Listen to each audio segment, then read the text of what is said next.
Capage TV.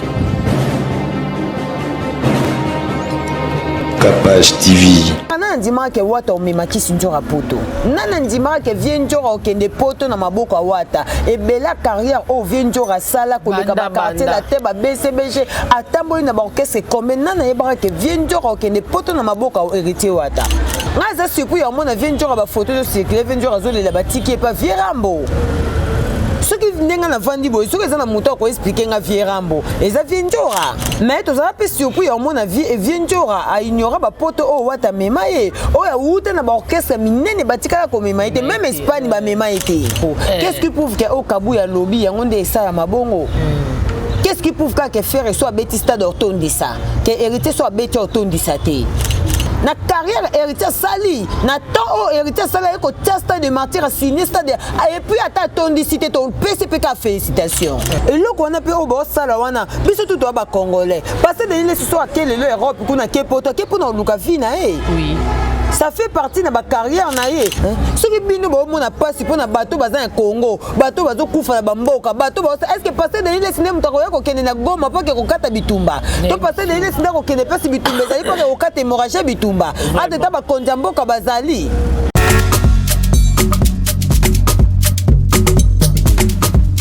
Vous rêvez d'un teint uniforme et éclatant?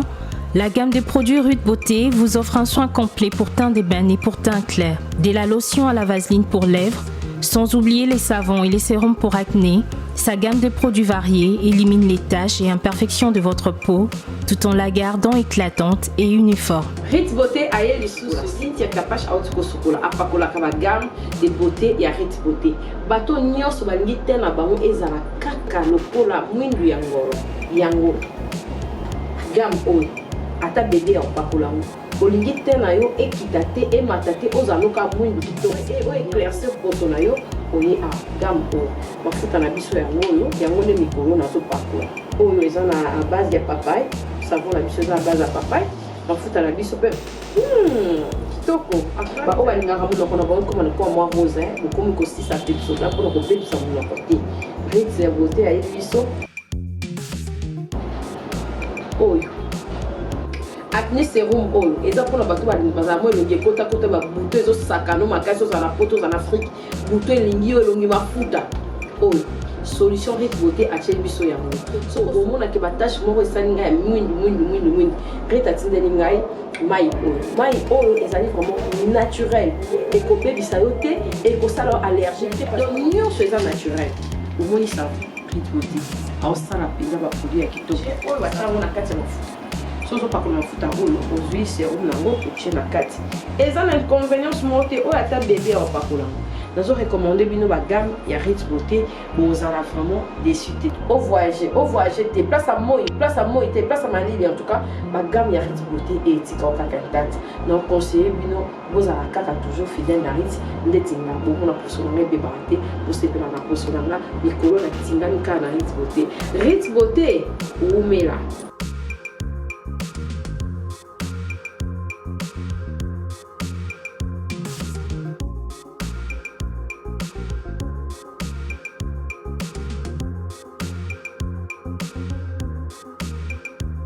Utilisez-les dans vos soins quotidiens pour un résultat sans précédent. Fier de ma peau, fier de Rude Beauté. C'est moi, Koffi Olomide. Je vous le dis avec cœur. Si vous voulez aller de Bruxelles à Paris, de Paris à Bruxelles, aujourd'hui, il y a un moyen que vous devez soutenir. Et un moyen que moi je vous recommande, ça s'appelle Neo Tam Tam. C'est fait de main de maître par un Congolais digne de ce nom. Moi j'ai fait l'expérience et je peux vous dire que l'expérience a été concluante. Donc désormais et dorénavant, pour vos déplacements, si vous voulez faire venir quelqu'un de Paris à Bruxelles, Neo Tam Tam. Déjà, c'est notre devoir dans la diaspora de soutenir les initiatives des compatriotes. C'est comme ça que notre pays retrouvera sa dignité, sa force et sa percussion.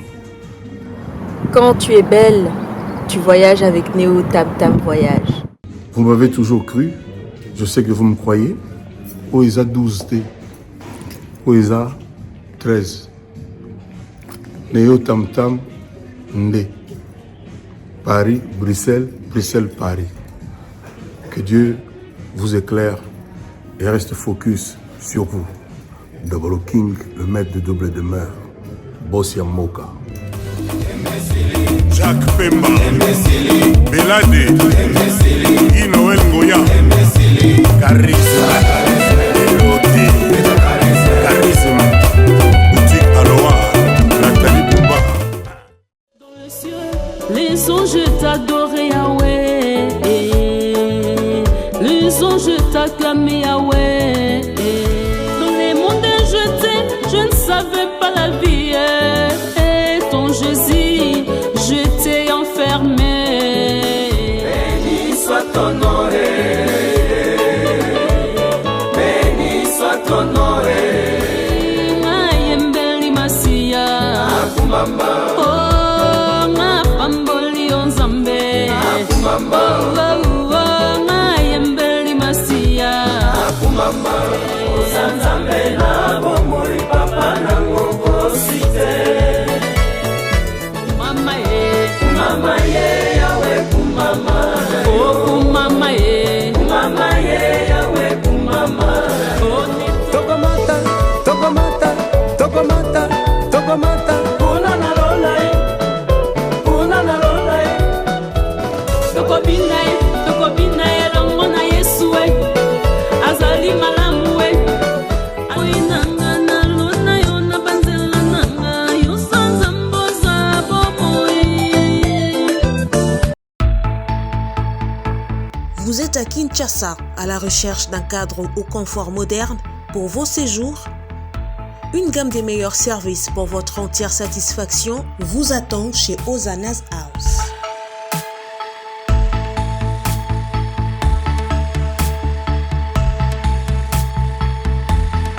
Son salon VIP vous offre un espace de travail, de détente et de restauration relaxant, climatisé,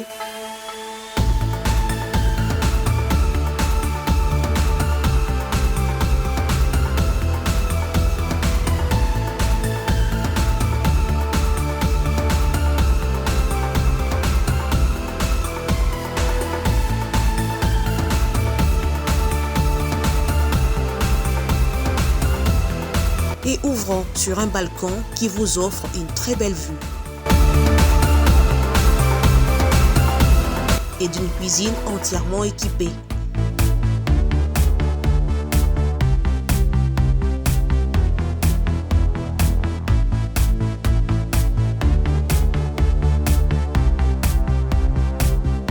Sublimez votre séjour chez Ozanas House. Avec nos chambres confortables, lumineuses, élégantes, donnant accès à une salle de bain bien équipée, contactez-nous au +243 99 24 46 090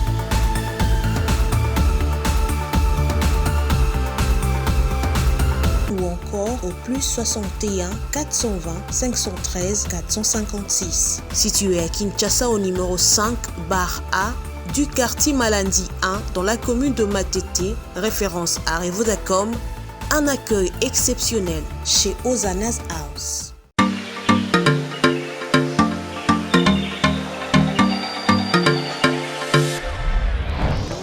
Papa, oredezo yango. Est-ce que biloko yango eseyaki? Koko teleza wat. Mbote na biso? Mbote? Mama kapash. Yo posa. Ah na oredezo. Na conteneur. Na conteneur bakaro ya chantier. Ba yebisinga sérieux za makasi hein. Eza pe na agence ya mbongo. Soko tindeli mutu mbongo pona kozwa yango eza facile. Kobosa na te oredezo eza pe na flat hotel. Bino batu bovanda kalibana mboka polala na ba condition kitoko. Notre restaurant vous propose une exquise cuisine qui fait le bonheur de gourmands. C'est aussi une boutique de vêtements sur mesure au prix du prêt-à-porter. Papa na bosani livraison à domicile. Nanda kuna yo. Na ba petit colis. Baye ko tikela yo. Presse ezali. Bino moko boyoki. Soki omoni na famille bozalaka na batama baby biloko ebungaka pamba. Hein? Awa livraison à domicile ezali. Bakozwa bake ko tikela yo tina porte ndako. Oredezo soki oyaka te Kongo ningake kufa. Nous disposons également d'un service de sécurité pour toutes vos manifestations et un service de location de véhicules. Ozana poto pona kotinda biloko tela ba adresse yango wana na ba numéro de téléphone contactez Oredezo okozwa biloko na yo nengo tindi. Retrouvez-nous à Kinshasa au numéro A8 de l'avenue d'Ibaya, quartier Matongé dans la commune de Kalamou, derrière la maison de la Bible, et au numéro 44 de l'avenue Baoumbu dans la commune de Matete. En Angola, martyr de Kifuangondo vers l'aéroport international de l'Angola. En France, 47 chemin de Petite Fontaine, 91 180 Brittany-sur-Orge. Maman Kapache, Oredezo, frappe na retour. Mbote na balance na biso tout ya Kapache TV. Un grand merci à tous nos téléspectateurs. Vous allez toujours on a pour Rolanda biso. Un grand merci na bino, grand merci. Tata Nzambe wa pesi biso siffle de vie pour nous écouter bino. Bukola lelo bagembula mais on est toujours là pour vous servir. Quant à moi aujourd'hui, je suis encore avec Malika, hein, les commentaires, la femme sage Kandi Bobengaraye, elle est là avec moi et Malika, bonjour. Bonjour Mélodie, bonjour abonné à Kapache Télévision et bonjour Naba Mania Chouba Mania Cœur, Batutu Balinga Malika Mania. Bonjour partout dans le monde, besoin d'Abisso, Europe Mobimba, États-Unis d'Amérique, Japon, Chine, Namboka Bassé, la Fiesta Goma, ma championne, je te salue, c'est la Fiesta Goma, Moté Mayanani Oyo. Donc des gros bisous à vous, couple, et merci beaucoup Nabino tout pour soutenir la prière physiquement, moralement, financièrement. Je sais que vous êtes tellement ébélé au Bolinga Mania Malika pour soutenir la prière et surtout ébélé Bazarape pour soutenir ceux qui sont bien. En tout cas, merci beaucoup mes jumeaux paradis, je vous aime beaucoup et merci beaucoup à ma maman chérie, maman Clarisse Mouyembi, Moté Maya Papa Gilenga Tiebe et merci beaucoup Marceline Bi à MC 5 étoiles, la maman de 5. Merci beaucoup à toi mon vieux Stone Mukendi, hein, mon vieux Stone Mukendi depuis quelque part. Na pesio bambote dollar plus dollar égale à dollar, mon vieux Stone Mukendi. Na pesio bambote place aux alliés. Merci beaucoup à toi Faber Ngoma international mode d'avion toujours mon pote depuis en tout cas merci beaucoup na batutu au ba soutenir Ramania Malika na yebi ke bozé belé bo Holanda biso donc tout ça le na mélodie malgré mboula malgré donc parce que ndé to vandi bo mo bo mon peut to kimi peut to kani caméra pour bo mon déjà climé un peu compliqué mais tellement za musala na biso donc et puis merci beaucoup pour na nzambe o abattre la biso tous les jours vraiment parce que santé dérangé vraiment ma casse après émission na tout ça là qui santé vraiment dérangé kinga bonne raison parce que ceux qui n'ont pas bonne santé n'a capache dans les cas chaque jour ceux qui n'ont pas bonne santé dans les cas chaque jour il y a diagnostic et bien mais ceux qui ont dit que besoin après une semaine c'est-à-dire santé dérangée donc c'est un peu ça voilà merci en tout cas Sergio Kumbiri Yann Luka vous nous suivez depuis quelque part je suis avec Mania Malika le lot au bêta moi solo mingi il y a l'actualité musicale où s'est passé na Mboka na biso lelo on a vu Koffi Olomide à la tournée américaine. J'espère que au monde qui ma vidéo est circulée qui au moins peut concert au teko beta avec les anciens il y a quartier latin na États-Unis kuna et aujourd'hui tout le monde a un message circulé même de vidéos qui se dure à l'élo au Ebi Azaki dans la team Wata et héritier mais poto partout héritier Azala au tambola manière au Mimaï et voir Koffi Olomide Kotikaye l'élo a qui tourné Yemoko. Mais Mélodie, donc Bible est le bas biso makambo ko c'était ya. Bible est le bas maudit soit l'homme qui se confie à l'homme. Ngana kama makambo Bible est le bas mais batu balinga ko ça la moté pourquoi? Maudit soit l'homme qui se confie à l'homme. Est-ce que qui sinjora vient jour en ligne héritier mema et poto. Vient jour à s'attendra que héritier mema et poto. Moi je pense pas. Au moni place il pamboli na ezali o yeba place e bimilate. ozo comprendre lipamboli ya mutu nzela oyo ekobimela eza na bato mosusu bakoma désespéré na bavi na bango avandi boye akomi désespéré azoyeba te na kosan sortir ndenge nini vi na ngai ekobima ndenge nini mpo nasimba eloko oyo ifo nasala nini ozo comprendre mais soki nzambe omoni babénédiction na biso ezala dala na baplace oyo evanda essentiel ka balekisio na nzela wana mpo oyo simbango tondimaka nana ndimaka ke wata omemaki nzora poto nana ndimaka ke vie nzora okende poto na maboko awata ebela carrière oyo vie nzora sala koleka bakartier la te babcbg atamboli na baorchestre combien nana yebaka ke vie nzora okende poto na maboko ya héritier wata ozo comprendre mais tozala mpe surpris ya omona vie nzora aignora bapoto oyo wata mema ye oyo awuta na baorchestre minene batikala komema ye te même Espagne bamema ye te mais wata tambwisa Espagne, Belgique, Paris, partout. Turquie. Vous comprenez? On a évité ceux qui balobara vraiment que ingratitude est dans le monde de la musique. Oui, ingratitude est dans le monde de la musique, mais exception peut faire zalaka. Tout le baraka c'est que ingratitude est dans le monde de la musique. Attends le baraka ingratitude est condamnable, mais batou babo ya balingaka ko c'est l'ingratitude. Vous comprenez? Nga za surpris au monde vient njora ba photo de circuler vient njora zole la batiki pas Vierambo. Ce qui vient na vandi boy, ce que ça na moto ko expliquer nga Vierambo. Et ça vient njora. Pour y ebi Vierambo bien. Mais comment ce qui a ebi Vierambo bien, mais on le critiquer poto o wata memayo, pour yo yebi Vierambo bien. Donc ça dit qu'on vit en ignorance té. O ebi ke moto na boy poto na ye, place on okende. Kuna pe ba ko saboter nga. Oui. Yo kanti kofi soka vandi ya Monique Vierambo emo vandi pena bi ke na vanda na kisi njora pendant 5 ans na compagnie nanga na mema e poto te mais héritier wata memi njora poto mais njora yeko critiquer poto o wata memi o ngana tikala o mema ete bomo na mo baza bazoba sko Vierambo moni sko ninga o critiquer poto ya muto a mema o ya koka o mema ete a critiquer ce que poto mutuana vie ce que Vierambo otala e muto kuta memi poto première fois o ngana mema ete a critiquer bongo siko mukola ko critiquer nga bongo atanga na memi poto nini o esenga Vierambo mema ye o yo akete à part États-Unis ngo à part États-Unis pour Belgique akendaki France akendaki Espagne akendaki Turquie akendaki te na 3 pays wana so batambusi o nié poto mutu wana po ba memoka mboka moko États-Unis po ba lobi kuna ne yeso avant dans les États-Unis de o critiquer ba place ba memaki yo po na bo bi keso ba memi aux États-Unis kuna ne yeso azo simba sultana yesu yeso linga ndamba linga ba ingrate to lo baka te ke na musique ingratitude eza nango normal non okoki pe ko longwa no pa la miable longwa pa mutu wana te na longwa nanga parce que simbi souté et simbité relation simbité yango na longwe nanga mais ko luko critiquer bolamu mo bo mutasale lote parce que tango critiquer bolamu mo bo mutasale lao yeba ke na bato pe ba otalo pe na liso suka ato ye ko kumisa bango yeba ke tango yo kumisa bango ba otalo na liso sika ke place mo ba sala ke bolamu ko critiquer bato na parce que biso pe soto iko sala bolamu ça que peut o critiquer biso un jour ce n'est pas la peine tout ça là et ça va retomber ça dit il faut assumer. Comprendre ba prince ba kali lelo ba tika na ba poto na ba killer ba continuer ça devoir na bango malgré ba ki ma Vierambo na poto mais soki muta yo tele mais Vierambo ba ya kapé c'est-à-dire ba ola que ça Vierambo ke to tika la pour na condition ki chasse to kokite to gito kima na biso mais soki mutu nda yé pour nos alengra na yo te to ya pe to yé la pe mutu wana muta vivre bongo na mokili.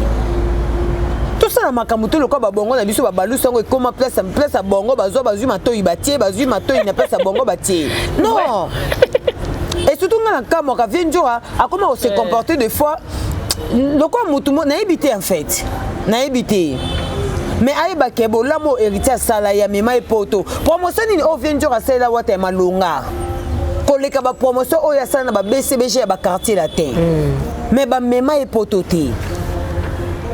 On se comprend quand même tout l'inga peut honorer bolamu ya batu susu oh wata sala vient joreza bolamu na sentiment sangani on comprend parce que goga muto monda mi benga muto tembe soka biso ke melody lobby na obi miso passer pour lobby visa so na ke mboka bono ke na yo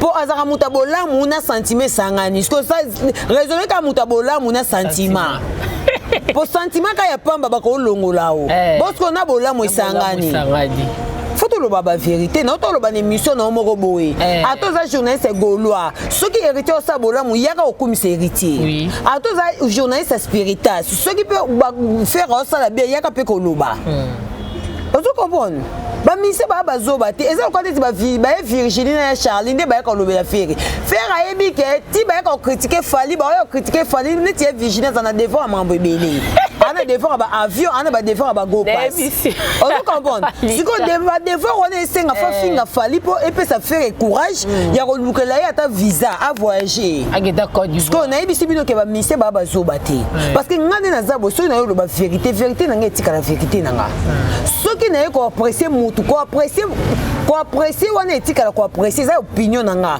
biso to ba leader d'opinion ça dit ngana yo pesa opinion nanga to na yo pesa opinion nanga na yo pesa te pona se pesa mutu mokili to ça dit no yo pesa te pona se pesa golo to nani no yo pesa te pona se pesa wario mais na yo pesa ndepo bomo na ke eza opinion nanga Vous comprenez? Parce que dans YouTube, c'est comment le contraire. Dans YouTube, c'est comment monter au pèse opinion, pour se payer sa moto et à Colombie. Et ça, comme Charline et Virginie. Sont pour la matolo. Il y a un lobat. Donc, il y a Charline et Virginie. Il y a Virginie. Avant, il y a un biso à ça na TV. Biso total na TV. Parce qu'au moins, on a Sony, on a un moboé à ça na TV. C'est que Hélène Kalima Bazar. Banana Bodouga, banana banda kamabala. Parce qu'au moins en même temps, il y a Virginie, tu as fait un parenthèse, pour les en même temps, il y a ma musique. Comment musique, nous sommes dans la source, dans les amants viennent pour viendre à Mema et Poto, à Finga Poto à Wata. Ce qu'on a fait cet exemple, est-ce que ma musique va zoba?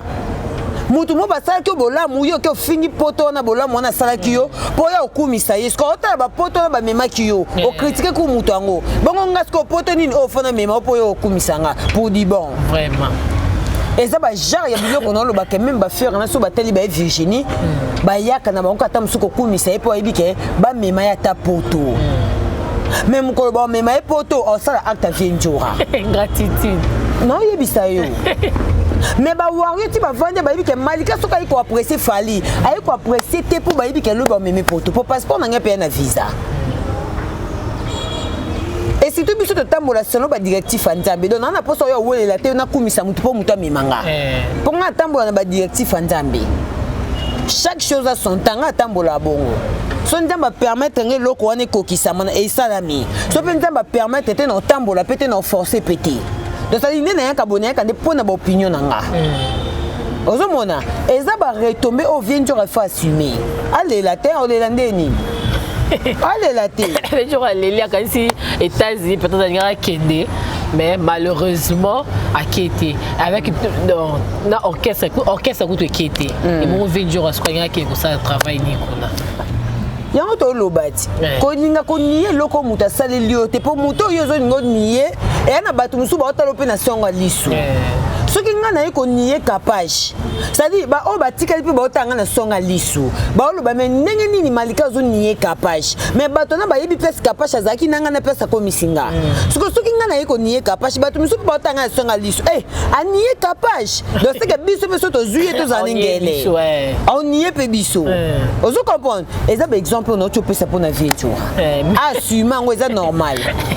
J'espère que Venjo va pas s'aller à la dimiso à tenir miso rigueur tes opinions malika pesi à tenir mon tout écoute à tenir ou à ta rigueur té muta mimi Espagne Paris Belgique à tenir rigueur parce que opinion nango tenir nga rigueur ndeni vraiment merci Malika to koko clore sujet wana et pour les autres moni Ferregola a trouvé un concert na Sophie Tel na Côte d'Ivoire.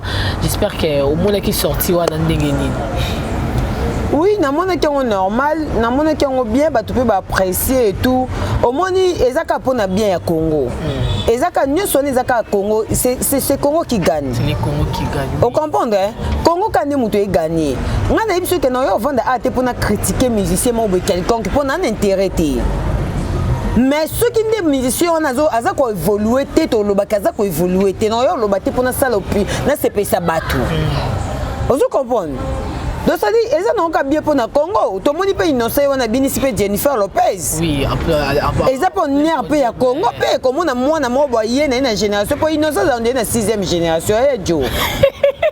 Innocent na 6e génération. 5e ya côté nini. Ya bima Vodacom, bata Vodacom nyonso bata 6e. Oui, bata 6e, 5e ya côté nini. 5e eza ba fali ba faire ba nani. Bango de ba bima ba gêner. So pe point ba bima pe premier 6e.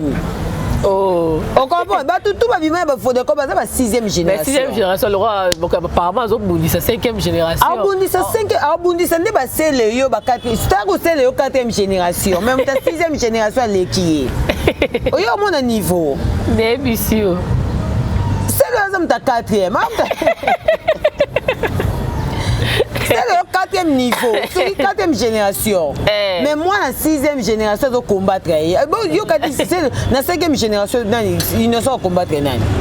Pour la 5e génération, il y a un leader à Azam Moko, il a fallu Poupa. La 5e génération, leader à Azam Moko, fallu Poupa. Vous comprenez une mélodie? Non, je comprends pas. N'habite son nom le bamabe. Oh le bamabe, ok dans bien. N'a ça qu'on expliquer maintenant pour la génération na. Et pourquoi c'est là on a tenu la 4e génération pour abeti na mikolo na quand peut-être qu'on bête na mikolo et ça l'expérience. Ah il y a peu na 5e génération a évolué.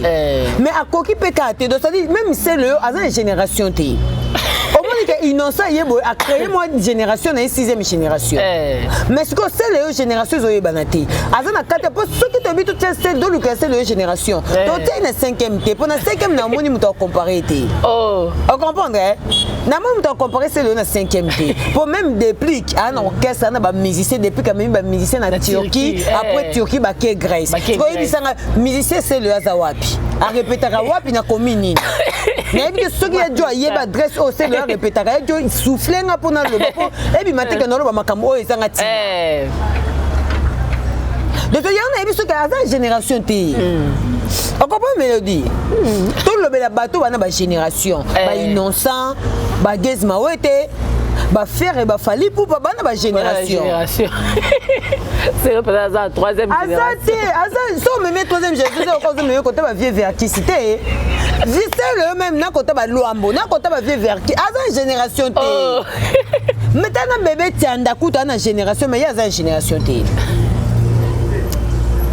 Malika. C'est-à-dire, toi encourager bateau, ça d'aller bien. Innocent, le côté n'a pas de au seul opinion, et le qu'on a beau capable innocent.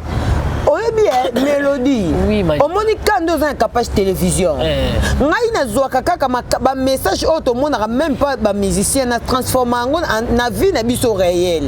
Au monde est dans un capage télévision boy. Il y a des gens peut-être au baluka ba salle fort ba vendre na plateau ya capage ba kokate. Pour ba déstabiliser capage télévision. Ba koya ko luka ba koya ni scope na yo. Ba koya pour ba bebisa musala na yo, ba bebisa yo ba zo ba yelo makamba lokuta ba déstabiliser. Ça dit ba koya pas na yo indirectement ba koya déstabiliser capage télévision. On comprend. C'est-à-dire, on a des messages innocents. À ça, la moussala n'est comme il faut. À tika ba intimidation, mouton quoi c'est le RPM est innocent. Alors c'est innocent ni. Alors c'est qu'à bout de fall. Il y a une génération, tu pas même c'est la innocent génération na. Et c'est exemple na auto pesa yo mouton pas baby sa moussala na yo. Akoya pembe na yo. Yo quand tu n'as pas pembe na pas ça ba coup de pouce. Or aye ne pas pour la déstabilisation. Aye bi question ka yo ko lobelo makambu et ko bando finga batu, o bando finga capage, chrétien capage et ça nini pour ématissant mais oh ça nini. Et beleza ko ba exemple c'est belé batu belé ba longo na ba chaîne YouTube. To yeba ke batu belé ba na ba chaîne YouTube ba pesa ba makambu ba longo na chaîne YouTube mutana ake finga mutuana. Wana ba conseil ya batu faut finga ye pozo makambu. Otalama. Mais peut-être que mutuana zo yebisa po yebike après ko finga ko boma carrière na yo. Et ça biloko oyo ba innocent de to lingara te sala carrière. Est-ce que OK na Jennifer OK au sali spectacle moko o ba tu ba apprécier. Est-ce que au sali qui prestation au finga fallait avant que écoute OK ne kuna. Non. Pour ça ba carrière na bino normal. Tout le monde a fallu ça la carrière, mais tout le monde mission mo tezo circuler fallait finir leader. Tout le monde a noté, mais fallait on a ça ko évoluer. Et là ko auto linga yango wana, musicien yo vandi na kiti na yo vandi osali makambu na olobi makambu na émission et s'il est point train. Ko yete o banda ko critiquer baninga ko ninga to banda yo finga baninga entre temps ozana elo côté. Ozomona mutu kwa sele so yepeme na innocent conseil ni no pesa yi En plus c'est quand finga fali. Mais tant innocent ça ko finga fali, plus au ma carrière na yango wana. C'est un gars à féliciter. Abima na Vodacom a yé na bobandi obeta musique na okuta pe ba Jennifer, c'est un gars à féliciter. Malgré ça rêve na bango nyos me malgré bando finga fali yupi azokuta complexé ba benga fali complexé a comment que kuta ba américain a comment que ça mais to kanisa ba rêve na bango moko même ata sele on a rêve na ita msu plus avant na moni innocent na Jennifer abi pour nini ngate oh ah bon. Mais à une occasion Jennifer a bioté na musique nini oza musique ité Jennifer soka embrasser innocent bongo c'est parce que innocent aza ba musique afro musique na afro Congo na ezo mema peut-être de loin parce que yo soko Jennifer a eu bonne musique nini pour ceux qui font de teki tu peux critiquer Fali Jennifer a un temps talote ningo finga Fali pour même na Jennifer soit tali mutoka c'est le teki tu finga Fali alors le mais c'est homme c'est un fou quoi. Parce que Jennifer a Fali c'est un soldat, c'est un combattant avec ta musique partout dans le monde du baébier. Parce que le garçon a un finga Fali. Chasse Jennifer va t'arrêter. Moi non abimi na 6e génération Jennifer a yebie mais yo ba yebie to uta depuis na 4e depuis na comment on est Mbutalikasu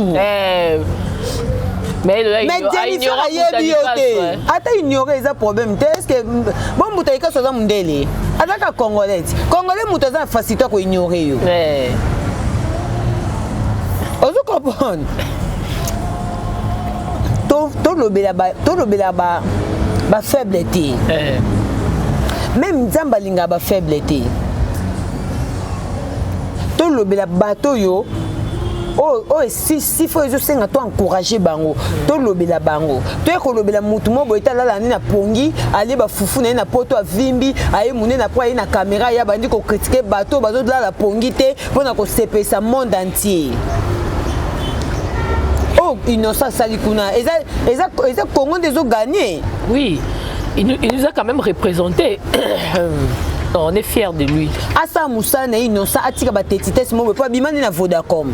So razo ba chance wana eza parce que c'est encouragé eza mais pas ça le courage pas ça le loko wana poto peut-être ayeba na monde entier et c'est ngata bando yo critiquer Fali aboude Fali toi finga Fali. Non. Pour un musicien il y a nini un musicien il y a Vodacom auta Vodacom ne ba gazima auta ba auta ne peut principal ba auta na Vodacom voilà. Malika en tout cas comprenez l'ambiance il y a plateau je suis avec Malika il y a qui dans aura boye non il y a le bara opinion nae en tout cas ça analyste on appelle ça toujours message nae à Monique et qui est bien un sujet et Malika le jeudi déjà le 11 hein le 11 si je me trompe pas le 11 donc les Koyamba fait rigolo là on dirait qu'il y a aéroport de Misso Yanchili et après là il y aura un concert en plein air dans le palais du peuple. Tant bon landa pour que vous soyez un aéroport bon mais ba message na ba sac na bino na ba conseil na ba sac na bino bobo santé mambo orligo la lobaki entourage bobo sanangote ponga tam suso na pesi ba yoka te mais bino bato boko accompagner na bino bato parce que au moni mélodie tala musique oyo ceux qui te ont colobé ba musicien dans les bons et ça facilité pour ba colobé dans les bons parce que c'est pas obligatoire te ba colobé dans les bons mais ceux qui ngai Malika na une opinion na ngai ya colobé la musicien dans les bons et ça le cas na lobeli depuis qui dans les bons c'est un gars encouragé peut féliciter on comprend amemi ba musicien na Turquie amemi ba to linga kata lelo na ina critiquer to linga kata lelo na et puis bonne chance na ba opi ba okima surtout ba oba okima na Grèce bonne chance be na bango mais parce que na ye ko lobela depuis ki lelo to lingi de musicien changer biso langage lelo to ko critiquer yo mais lobi to lobelo dans les bons dans les biens parce que ko ça le critique c'est normal. Pourquoi critiquer parce que vous êtes musicien tout le bleu d'aller bien on comprend mélodie on comprend de Malika ça dit tout beau c'est un message à Orligo Laté entourage faire et to boité ceux qui t'ont placé parmi les bons chanteurs t'ont placé parmi les bons chanteurs mais t'ont placé parmi ba succès parce que faire akita succès za souté succès za mokie toi na posa azonga faire egola oya cheta. Alors pour son wana il faut luka revoir peu biloko belé a revoir makambo belé a revoir oze biloko peu parmi les babé que entourage ba makambo belé c'est très important. Kozonga na kino on le bienvenu et surtout pour na ba golo ba fan na o a manqué bango pendant beaucoup de temps prison mais loko o to ko souhaiter en tout cas a luka ça le loko pe CPC ba fan na et ils appellent pour le coup orchestre naï. Oui, on s'est payé ça pour déjà parce qu'il y a déjà une date encore prévue déjà on a parlé du peuple tout le monde déjà ma maquette et bima qui déjà.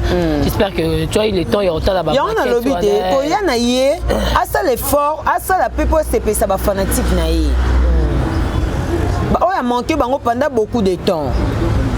C'est-à-dire bagolo pe bana posa pe ba s'exprimer pe dans les bons. Le président na biso pour ça les loko boye. Président na biso pe loko o boye muta sala ki ata ko enviété mais quand même ils appellent bravo pour naïe. Ozo mona on loba et dans les loko musu sotali 2015, 2020, 2022 et loko nini o ezo senga na revoir. O ezo marcher, c'est ça normal. Voilà.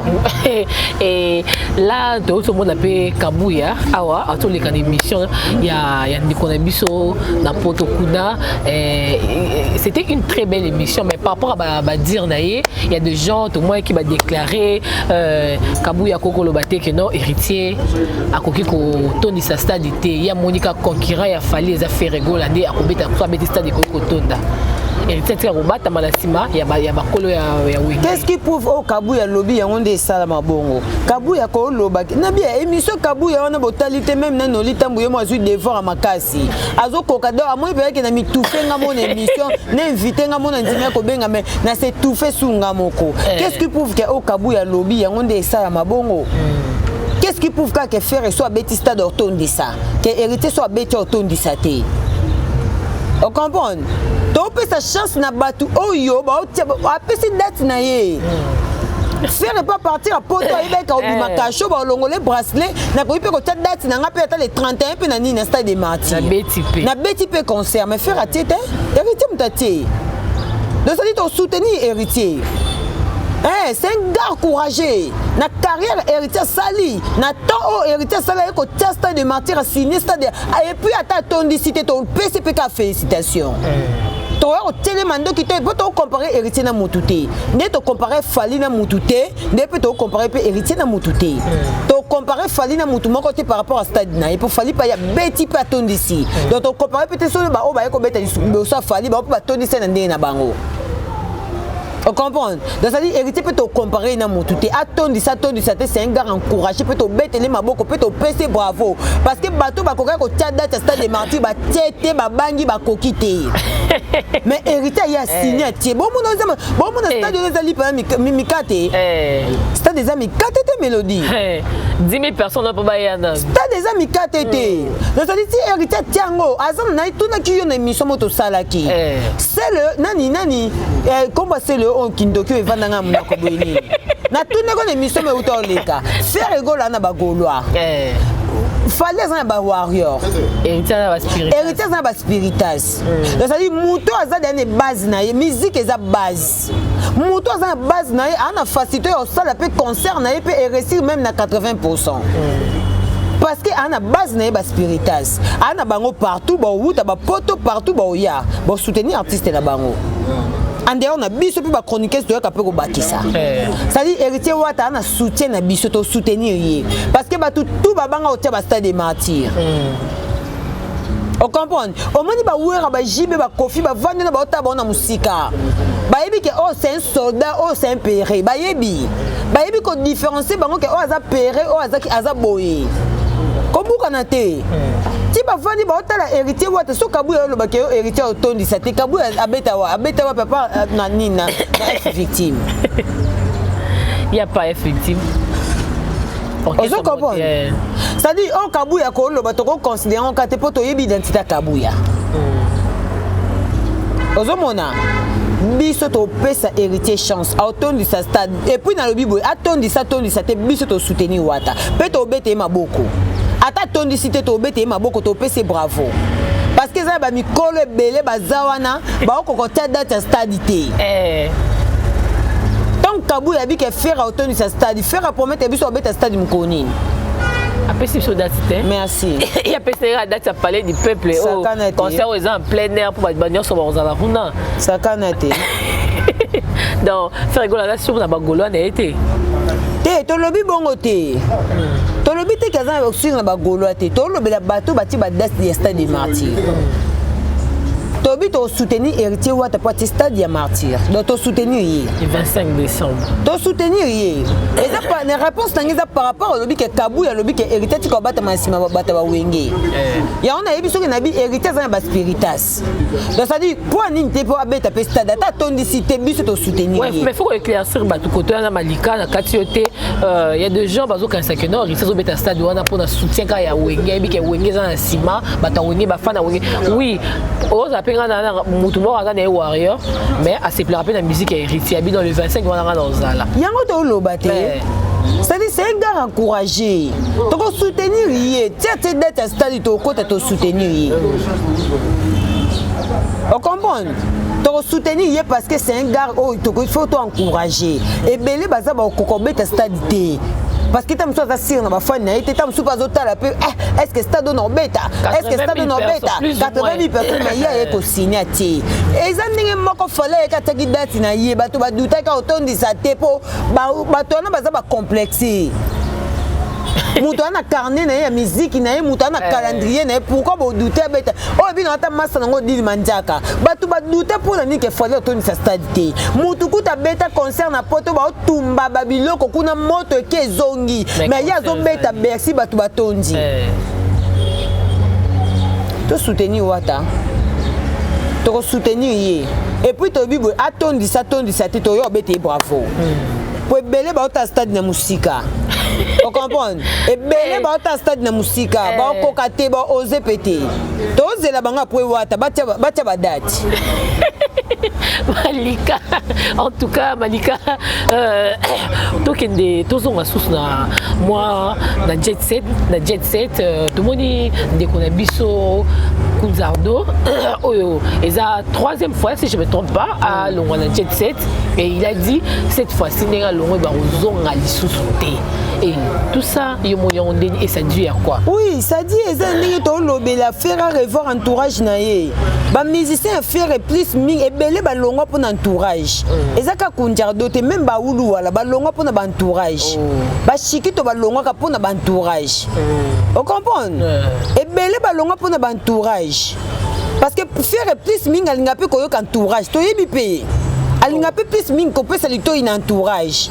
Muto e ko selo musala. Entourage aza muto aza pour aider yo na conseil na orientation na makambo belé. Aza na te pour na ko pe ko tia ki songi pour na musicien na soka sa ke loko boye. Ba ya ba tia ki songi pour ba convoquer musicien. Bon miro na musicien baza mutu morote. Musicien a un rôle o yo sa na kati orchestre.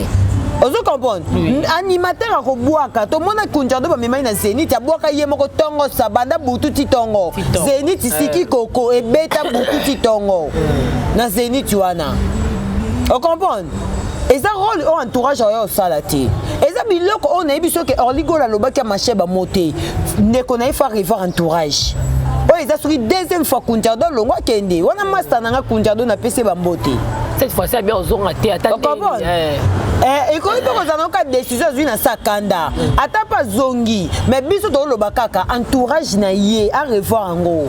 À perdre ba musicien belé pour entourage. Ba wulu wana na pour baza bata lobate pour ba bata loba lobate. So baza bata ba bilobe la mais na ba mission ba leka ba loba ba dégâts au entourage salaka. Pour wana ba vieux na ngana zala na bango. Baza bata loba ndeti.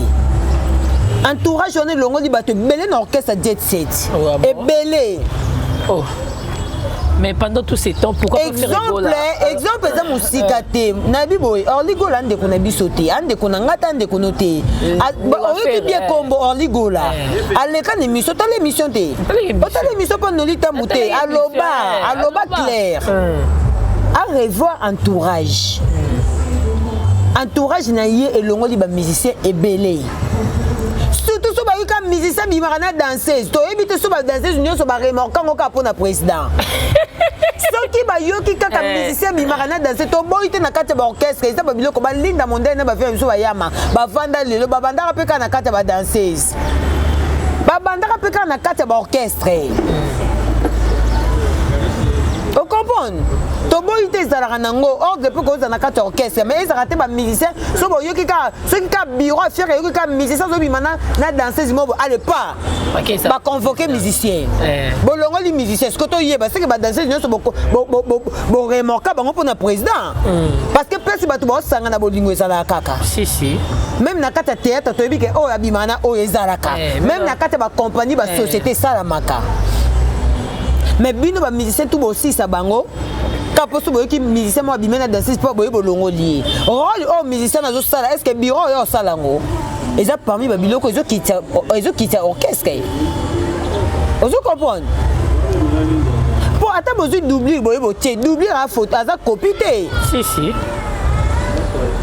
faire et à revoir kaka entourage naé à revoir ngo pour te le dire ce qu'a revoir ba Guilhem Avakala ba pichu botoko ba kota ba miniature ba kota Malika. Bon, en tout cas, il y a Guillaume Melonga, comprenez, je suis avec Malika. Et Malika, j'espère que la jet set fait rigoler la place à Zui, place à Zali, on reçoit un message vraiment école pendant tous ces temps. Pendant tous ces temps, et comme elle est vraiment dans ma toile. Attends, yo qui peut. Bon, quand tu n'as bien dit qu'on est mort, on dit que le bakuba yoka, t'es bon, on est bon yoka. On a pesca opinion. Maintenant, cette fois-ci, qu'on a dit qu'il cherche peut-être qu'on revoir place Wana, parce qu'il y a tout le monde qui va déclarer qu'il a le même message à faire rigoler. Et parlons du prophète des Niles aujourd'hui, Azana Poto, au taille qui m'a vidéo, un gars qui est voté à quelque part en église et il m'a commenté. Il y a déjà photo chité. Il m'a commenté le lobe qui a athée. Tout le monde qui parmi les combattants, il y avait aussi Célézino, il était aussi parmi les combattants. Aux autres vidéos, bon, au moins faire à combattant, on a le baka et l'oko moko. Biso to supporter banjala Kinshasa nde bango balobake batu ba kufa batu ba souffrir na Kinshasa bino boyo beta ba concert na ba poto bino boyo osala boy biso bango bana poto poto comprendre pendant que bana souci à Kinshasa il faut ba ya to vivre banjala biso nyoso poto comprendre que ba pi na souci à Congo bato bana souci à Congo ko le kabiso bazate. Parce que biso to résister toujours qu'on vive na Kinshasa na banzala na ba difficulté na ba courant ko kata na air nyonso. On comprend. Non biso to résister mais bango ba na poto. Et là qu'on a pu au boss salawana biso tout ba congolais parce que les ce soit quelle l'Europe kuna ke poto ke pour luka vina oui. Ça fait partie de ma carrière naïe. Ceux qui ont sambu sabassin, n'entendez moi ba commentaire ba tumisu. Azo sambu sabassin n'entendez oui. Biso to ko pesa to ko loba. Mais mutu déjà so abungi se loko o azaki nango sa bungisi. To tikaka yemo na nzambe rendez-vous. On est tellement makamba ba combattante. On est makamba ba combattante yaya. Mutu suka futi billet na ya zui visa na époque en Europe. Aki ko se promener, aki pour na sa makambu naïe. Botika ba to ba respirer. Ce qui bino ba mona passe pour na bateau bazan Congo bateau bazo kufa na bamboka bateau est-ce que passer de l'île cinéma mutako yako kende na Goma pa ke kokata bitumba to passer de l'île cinéma ko kende pasi bitumba zali pa ke kokata hémorragie bitumba ateta ba konja mboka bazali ce que za pona o bande ko na biso bazo souffrir bo yana bango bo souffrir na bango to bo sala ba geste o ko sala ke bateau ba mona ke bande ko na biso na poto ba sunga biso ba combattre parce que la plupart bateau ko to ba sunga bateau to mona ba mamira ipakaf ba sala ba fondation moderne espoir ezana bazo sunga bana mazali pe combattante te ce que bino ba combattre ba fondation na bino bo sala eza côté nini o bo soutenir ka bateau ba mona passe biso tona kata Kinshasa awa moi keti mo bo suna lati mo 3 fois 4 fois te na kabelata orphelin to orpheline bino ba combattre to mona ba carton ni bozo tinda ba biloko po ke na ba orpheline po na kosunga ba congolais botika bato ba ke sa misana ba ba kende ba poto ba beta ba concert ba sa makamnyoso bozo pibi na ba ministère ba tiko ba beta ba concert te ezaka po bino bo yo ka kanda po bato ba souffrir mais bato ba souffrir est-ce que bino bo yo souffrir na bango vraiment Ozo comprend mélodie. Ça fait très mal. Et ça la bien té. Bon ça la ngopé bien. Bon mi bengi ba combattant on se ko bundela wapi. Bo bundela Congo wapi. Bo bundela Congo bino ba na poto bo lia ba mbala biso tona Kinshasa. Nde bino bo benga bo bundela Congo. Bo bundela Congo ana Kinshasa. Bo ya bo bundela Congo awa to mona ke ba combattant ba uti poto ba ko bunda pona Congo. Bobundi la Congo te so bomoni musicien yo beta concert na poto bo pekise musique. Vraiment. Bo bino bo ba combattre ba ndeko ba souffrir. Ah, tout le monde a fallu pour bêter qui peut concert à Bercy mais après là à quelqu'un rendre visite à ma victime. Ma kamba fallu ko to lobate fala so ba mbila sa tinda ba niwa ko to lobate. Abimisa ba maman na ba hôpital wa ko te zali kama na boy ko to kena ka mulai ya ko na katika na mukuse. Ba ya ba ko soutenir ba ndeko ba zo souffrir na Congo. Surtout na Congo. Ba mona ke bango ba zo bunda po na Congo po na mboka. Voilà. Malika, il y a déjà ça la ma caméra qu'on a photo chuté. Moi bah sujet j'espère que tu reçois d'autres sujets même prochainement parce que Malika toujours rendez-vous dans la page TV quand des bons messages dans vos oreilles bien la fin message et Malika juste un mot de la fin pour te se séparer dans on a biso balandi biso dans téléspectateurs dans biso dans bateau abonné dans biso à la page télévision.